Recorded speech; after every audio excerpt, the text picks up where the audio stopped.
అలసిన మీ శరీరానికి శక్తి, బలం, ఆరోగ్యం కావాలా? Second shilajit resin.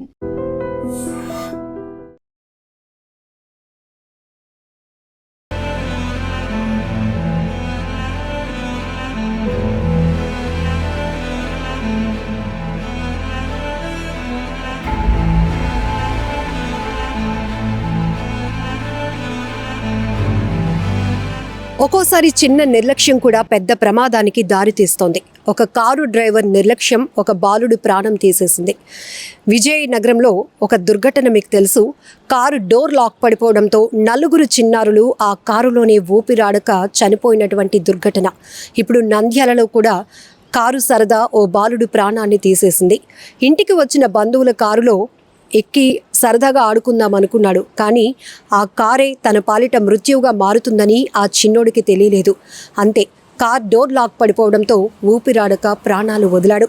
ఒక్కగాను ఒక బిడ్డ ఇలా కారులోనే కన్ను మూయటంతో ఆ తల్లిదండ్రులు గుండెలు రోదిస్తున్నారు. గుండెలు అవిసేలా ఏడుస్తున్న తీరు ప్రతి ఒక్కరి కంట కన్నీరు పెట్టిస్తోంది.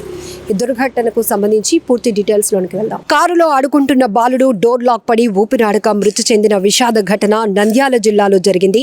డోన్ మండలం దొరపల్లె గ్రామానికి చెందిన మోహన్, ధనలక్ష్మి దంపతుల 3వ కుమారుడు ఈశ్వర్ బుధవారం మధ్యాహ్నం భోజనం చేసిన తర్వాత ఆడుకోవటానికి బయటకెళ్లాడు. ఆ సమయంలో ఇంటి ఆవరణలో ఉంచిన బంధువుల కారు ఈశ్వర్ కంట్లో పడింది.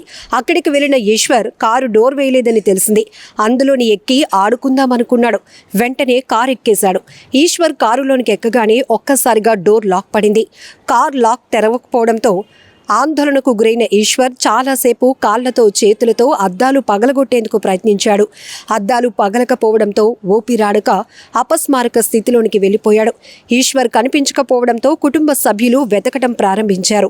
సుమారు 3 గంటల తర్వాత బాలుడు కారులో ఉన్నట్లు గుర్తించి ఆసుపత్రికి తీసుకువెళ్లగా అప్పటికే మృతి చెందినట్లు వైద్యులు నిర్ధారించారు. కొడుకు మరణంతో తల్లిదండ్రులు గుండెలు అవిసేలా రోదిస్తున్నారు.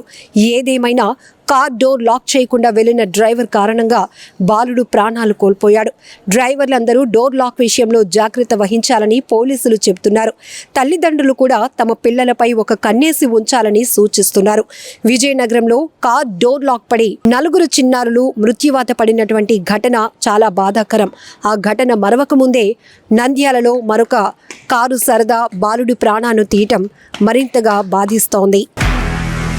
నిజంగా ప్రస్తుతం ఉన్నటువంటి సమాజం దేనికి ప్రయారిటీ ఇస్తుంది? ఆర్థిక సంబంధాల చుట్టూ మాత్రమే తిరుగుతుంది. మళ్ళీ ఎన్నికలంగానే చాలా విరక్తి కలుగుతాను. మంచి అనిపిస్తుంది కదా, లేడీస్ కూడా ఛాలెంజింగ్ జాబ్స్ చేసినప్పుడు చాలా బాగుంటది. ట్రాఫిక్ అసిస్టెంట్స్ గా నియమించిన ట్రాన్స్జెండర్స్ అందరితో సాల్యూట్ చేయించుకుంటున్నారు. ఫుడ్ డెలివరీ ఇవ్వటానికి వెళ్ళినటువంటి డెలివరీ బాయ్ అనిల్ పై కళ్ళ ముందు